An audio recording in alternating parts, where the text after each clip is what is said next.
बिस्मिल्लाहिर्रहमानिर्रहीम। अस्सलाम वालेकुम नाज़रीन।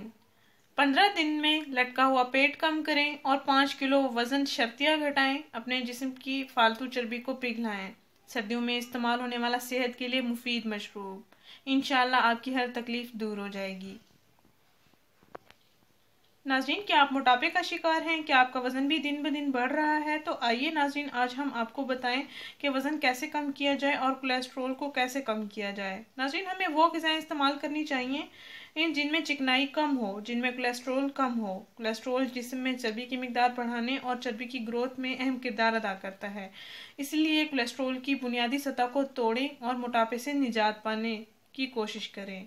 नाज़रीन, परेशान हजरात के साथ ये इलाज ज़रूर शेयर करें ताकि वो भी इससे फ़ायदा हासिल करें। मर्द हजरात भी इसका इस्तेमाल कर सकते हैं और हर उम्र के अफराद इसका इस्तेमाल कर सकते हैं। ये सेहत के लिए नुकसानदेह नहीं है। इंशाल्लाह आपको 15 दिन के अंदर अंदर काफ़ी फ़र्क महसूस होगा। नाज़रीन, आपने करना ये है कि एक नीम गर्म पानी का ग्लास लेना है, उसमें आधा चम्मच किलौंजी का पाउडर लेना है, उसमें 1/4 चम्मच काली मिर्च मिक्स करनी है और 1 चम्मच शहद मिक्स करनी है और आधा नींबू का रस मिक्स कर लेना है। एक नीम गर्म पानी का ग्लास लेना है, एक आधा चम्मच किलवंजी का पाउडर लेना है उसमें, और फिर 1/4 चम्मच काली मिर्च का पाउडर भी इसमें मिक्स कर लेना है, और फिर 1 चम्मच शहद और आधा नींबू का रस मिक्स कर लेना है। इन अज्जा को आपने पानी में अच्छी तरह से मिक्स कर लेना है और नाश्ते से 15 से 20 मिनट पहले आपने इस मशरूब को पी लेना है।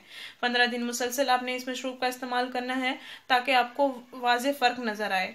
बीच में कोई दिन छोड़ना नहीं है। 15 दिन मुसलसल यानी लगातार आपने ये मशरूब पीते रहना है। 15 दिन के अंदर अंदर आपका वजन भी शर्तिया कम हो जाएगा, आपका लटका हुआ पेट भी ठीक हो जाएगा, बगैर किसी वर्जिश के, बगैर डाइटिंग के।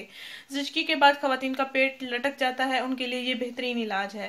नाज़रीन, इसको मर्द हजरात भी इस्तेमाल कर सकते हैं और परेशान हजरात के साथ ज़रूर शेयर करें ताकि वो फ़ायदा हासिल करें और आपको दुआएं दें। नाज़रीन, इस वीडियो को ज़रूर शेयर करें, इस चैनल को ज़रूर सब्सक्राइब करें। शुक्रिया। अल्लाह हाफिज़।